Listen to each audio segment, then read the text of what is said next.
जिस पोटली को तुम लेके जा रहे हो, तुम्हें पता है ना ये पोटली स्थापित है, तुम्हें पता है ना ये पोटली स्थापित है? बोला हाँ मैंने सुना। तो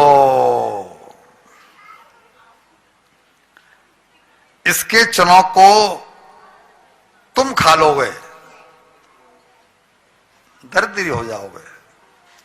कृष्ण खा लेगा, कृष्ण दरिद्री हो जाएगा। ये साप उनका झूठा नहीं जा सकता है। तो तुम विवेक से काम लो बेटा। सुदामा जी ने बालक थे, बड़े प्रेम से कह दिया कि मैं इन चनों को फेंक दूंगा। भाई हम न मैं खाऊंगा ना कृष्ण खाएगा, हम दोनों में से कोई नहीं खाएगा, इस चने को हम फेंक देंगे। तो बोला बेटा ये तो और भी बुरा होगा। क्यों? कि तुम्हारी गुरु माता ने तुम्हारे लिए धर्म को छोड़ा है। धर्म क्या कहता है?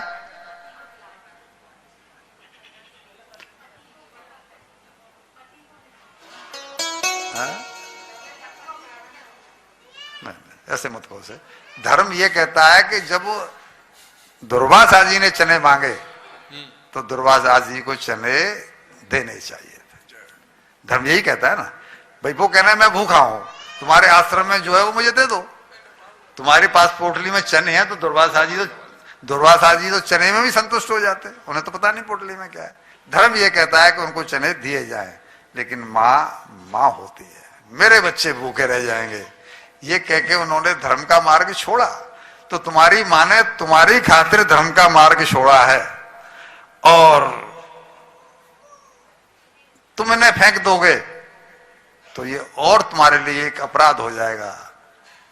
दूसरी बात, तुम ब्राह्मण हो, कृष्ण राजा है, कृष्ण राजकुमार है। तुम जानते हो ये कृष्ण कौन है? सुदामा जी ने बड़ा सहर्ष कह दिया कि गुरुदेव मैं तो इतना ही जानता हूं कि कृष्ण मेरा सखा है, मेरा सहपाठी है। जैसे और बच्चे पढ़ते हैं ऐसे यहां कृष्ण पढ़ने को आया है, मैं तो इतना ही जानता हूं। तो उन्होंने ऊपर की ओर इशारा करके कहा कृष्ण ब्रह्म है, नरलीला कर रहा है। कृष्ण को ये चने मत खाने देना। तुम ब्राह्मण हो, ब्राह्मण का जीवन तितिक्षा पूर्ण रहा है, शुरू से रहा है। तुम खा लोगे कोई विशेष अंतर नहीं पड़ेगा, तुम तो अभी भी अभावों में जी रहे हो। इनको खाने के बाद में दरिद्रता भी स्वभाव और तो कुछ है नहीं। तुम अभाव में जियोगे, तुम्हारे लिए कोई बात नहीं है, लेकिन कृष्ण ब्रह्म है। अगर कृष्ण को साप लग गया तो त्रिलोकी का पालन कैसे होगा? त्रिलोकी का पालन कौन करेगा? बेटा तुम विवेकी हो, चनों को फेंकना भी नहीं है, चनों को कृष्ण को खाना भी नहीं है, और ये कह दिया कि तुम तो ब्राह्मण हो, तुम्हारे जीवन में तो ब्राह्मणों के जीवन में तो हमेशा रहने आया ही है। लेकिन विवेक का प्रयोग करना, भैया जी विवेक ईश्वरीय निधि है। मैं पिछले 6 दिन से कह रहा हूं कि बुद्धि से काम मत लो, विवेक से काम लो। बुद्धि केवल 4 चीजों में चलती है, व्यापार, परिवार, व्यवहार और संसार में। ये चारों काम बुद्धि के स्तर पर ही हो सकते हैं, लेकिन ईश्वर की प्राप्ति बुद्धि के स्तर पर नहीं हो सकती। उसके लिए विवेक की आवश्यकता है। ये चारों काम करने के बाद में ही तो भगवान ने कहा है कि 50 की, 55 की, 60 की उम्र में जब तुम्हारे सारे जिम्मे पट जाएं, तब फिर बुद्धि के पीछे छोड़ दो और विवेक को आगे लेकर के चलो। विवेक एक ही बात कह रहा है कि अब हमें इस दुनिया को छोड़ करके जाना है। जितनी श्वासें हैं उन श्वासों से राम नाम रत्न धन कुछ कमा लें तो वो काम आएगा, क्योंकि साथ में जाएगा। विवेक है बेटा, ये विवेक ईश्वरी निधि है। और ये कह करके विदा कर दिया। सुदामा जी चले। अब सुदामा जी गुमसुम हो गए। कि ये पहेली को सुलझाऊं कैसे, पहेली सुलझेगी कैसे। कृष्ण को खाने नहीं देना है और कृष्ण को फेंक सकते नहीं, और मुझे इशारा किया है गुरुजी ने कि विवेक से काम लेना, तुम तो ब्राह्मण हो। जब गुमसुम देखा तो भगवान कृष्ण ने पूछ लिया, तुझे क्या हुआ रे, क्या हुआ है आज।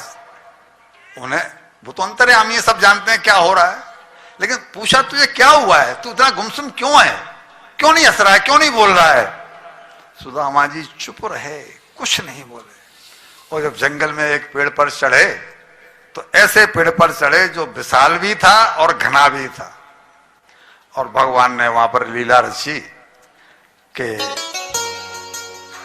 बरसात पड़ने लगी, बिजली चमकने लगी, और बरसात भी मूसलाधार। संध्या में ही रात्रि जैसा माहौल हो गया। और एक और काम किया कि सुदामा जी ने जिस डाल पर कृष्ण चढ़े उससे दूसरी डाल पर जाकर के सुदामा चढ़े, क्योंकि वो भगवान कृष्ण को अपने भाव बताना नहीं चाहते थे। भगवान अंतर्यामी वो सब समझ रहे थे। अब दूसरी डाल पर बैठ करके वो भजन तो छूट गया, चिंतन तो छूट गया कि क्या लेके जाना है, क्या करना है। एक ही चिंतन कि जो इन्हें खाएगा वो दरिद्री। भगवान को पता ही है, इसलिए पुकारा। जब रात हो गई, सर्दी पड़ रही है, दांत किटकिटा रहे हैं, पुकारा सुदामा। सुदामा ने कुछ उत्तर नहीं दिया। सुदामा मुझे भूख लगी है, बरसात पड़ रही है, सर्दी लग रही है, सुदामा मुझे चने दे दे, मुझे भूख लगी है। सुदामा जी फिर भी चुप रहे। तब तीसरी बार कृष्ण बोले कि देख तू मुझे मेरे हिस्से के चने दे दे, लेकिन नहीं देगा तो फिर मैं तेरे पास ही आ रहा हूं, मैं वहां आके ले लूंगा। सुदामा जी के हृदय की धड़कना तेज हो गई। कृष्ण नटखट है, कृष्ण जिद्दी है, कृष्ण मुझसे छीन लेगा। और कृष्ण अगर छीन लिए और कृष्ण अगर ये खा लिए तो क्या होगा संसार का। वो पालन करता है। और सुदामा अंतर्मुख हुए। सुदामा तू तो ब्राह्मण है,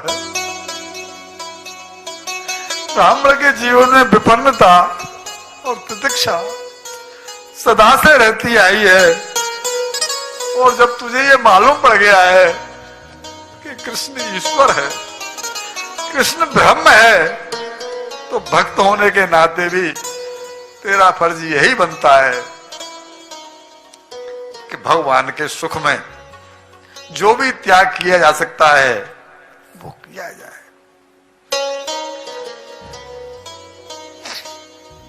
भक्त हमेशा यही कहते हैं, प्रभु हम राजी हैं उसी में जिसमें तेरी रजा है। यहां है तो वाह है, वहां हो तो वाह है। इसलिए सुदामा जी अंतर्मुख होकर अपने आप से ही बात कर रहे हैं। इनको तू ही खा ले, इन चनों को तू ही खा ले। तेरा मित्र त्रिलोकीनाथ है, उसका ऐश्वर्य बढ़ेगा, उसका यश बढ़ेगा, वो लोगों का उद्धार करेगा, उनमें तू भी तो आएगा। तू क्या है, इस संसार में नहीं रहेगा, तेरा भी उद्धार हो जाएगा। गीता में भगवान ने स्पष्ट कहा है, इस श्लोक को सुन लो। गीता में भगवान ने स्पष्ट कहा है कि संसार में हर जीव अपना ही तो मित्र है और अपना ही शत्रु है।